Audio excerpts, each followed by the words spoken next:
வெளிப்படுத்துதல் வசனம் வசனமாக 7 முத்திரைகள். மார்ச் 7. மகிமையின் இடம். உடனே ஆவிக்குள்ளானேன்.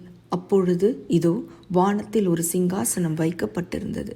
அந்த சிங்காசனத்தின் மேல் ஒருவர் வீற்றிருந்தார். வீற்றிருந்தவர் பார்வைக்கு வச்சிரக்கல்லுக்கும் பதுமராகத்துக்கும் ஒப்பாயிருந்தார். அந்த சிங்காசனத்தை சுற்றி ஒரு வானவில் இருந்தது.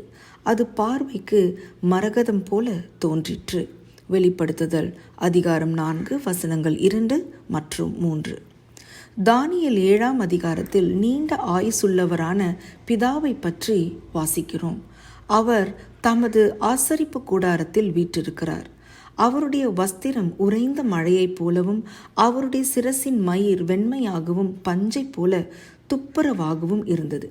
அவருடைய சிங்காசனம் அக்னி ஜுவாலையையும் அதன் சக்கரங்கள் எரிகிற நெருப்புமாய் இருந்தது. அந்த தரிசனத்தில் அவரை சுற்றிலும் சிங்காசனங்கள் வைக்கப்பட்டிருந்தன. மனுஷகுமாரனுக்கு ஒப்பானவர் அவருக்கு முன் வருகிறார். தானியேல் 7 வசனங்கள் 9, 10, 13, 14 பார்க்கவும். வெளிப்படுத்தல் 4 மற்றும் 5ஆம் அதிகாரங்களிலும் அதே காட்சியை காண முடிகிறது. யோவானின் தரிசனத்தின் மூலமாக கிறிஸ்துவானவர் பரலோக ஆசரிப்பு கூடாரத்தின் மகா பரிசுத்த ஸ்தலத்திற்குள் நம்மை அழைத்து செல்கிறார். 7 சபைகளும் ஆசாரியர்களுடைய ஊழியத்தின் முக்கியத்துவத்தை விளக்கு தண்டின் மூலம் விவரித்தன. இங்கே சமூகத்தப்ப மேசையை வைத்து அதன் ஆவிக்குரிய முக்கியத்துவம் விளக்கப்படுகிறது. சமூகத்தப்ப மேசையானது வனாந்திரத்தில் தேவன் தம்முடைய மக்களை ஜீவ அப்பத்தால் போஷித்ததை நினைவுபடுத்துகிறது. சங்கீதம் 78 வசனம் 19.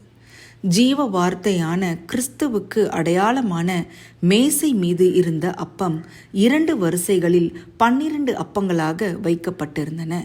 லேவியராகமம் 25 வசனம் 6.